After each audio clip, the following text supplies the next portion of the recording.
Assalamualaikum. Halo teman-teman.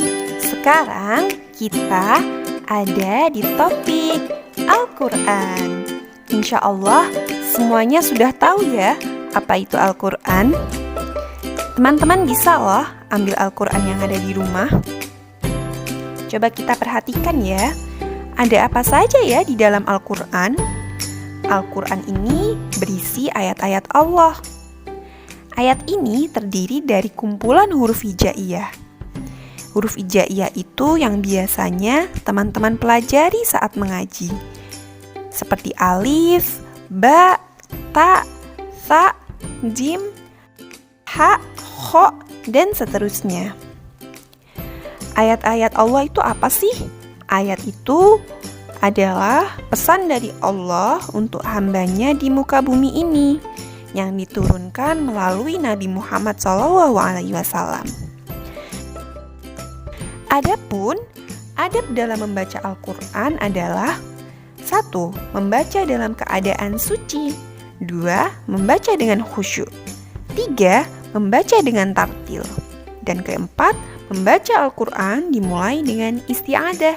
A'udzu billahi minasyaitonir rajim. Al-Quran bukan hanya berisi ayat-ayat saja teman-teman. Akan tetapi, Al-Quran merupakan pedoman untuk seluruh umat manusia dalam cara beribadah kepada Allah dan berhubungan dengan manusia. Ya, ibadah terbagi menjadi ibadah hati, lisan, dan anggota badan. Selanjutnya, Al-Quran sebagai petunjuk dengan memberikan berbagai macam informasi mengenai ciptaan-ciptaan Allah. Al-Quran menyimpan kunci berbagai pengetahuan, seperti garis edarnya tata surya. Dan dialah yang telah menciptakan malam dan siang, matahari dan bulan. Masing-masing dari keduanya itu beredar di dalam garis edarnya. Quran Surat Al-Anbiya ayat 37. Terbentuknya air hujan. Dialah Allah yang mengirimkan angin. Lalu angin itu menggerakkan awan, dan Allah membentangkannya di langit menurut yang dikehendakinya, dan menjadikannya bergumpal-gumpal. Lalu air hujan itu keluar dari celah-celahnya. Quran Surat Ar-Rum ayat 48.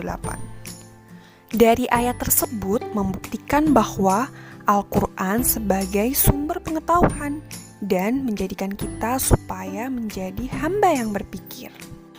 Betul sekali, yang paling tepat adalah belajar Al-Quran.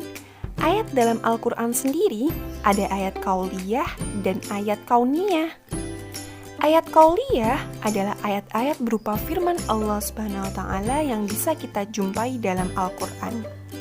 Sedangkan ayat kauniyah adalah ayat-ayat dari Allah yang kita jumpai di alam sekitar, persoalan, dan dinamika kehidupan. Ketiga, Al-Quran sebagai pembeda. Al-Quran adalah yang memisahkan antara kebenaran dan kebatilan. Contoh yang dibenarkan oleh Al-Quran seperti menutup aurat, berbuat baik, sedekah, saling menasehati. Dan sesuatu yang batil di dalam Al-Quran adalah seperti memakan daging babi, merokok, dan mengejek teman. Batil itu apa ya? Batil itu sesuatu kegiatan yang merugikan diri sendiri, orang lain, dan lingkungan sekitar. Jadi, apapun kegiatan yang merugi, itu disebut batil.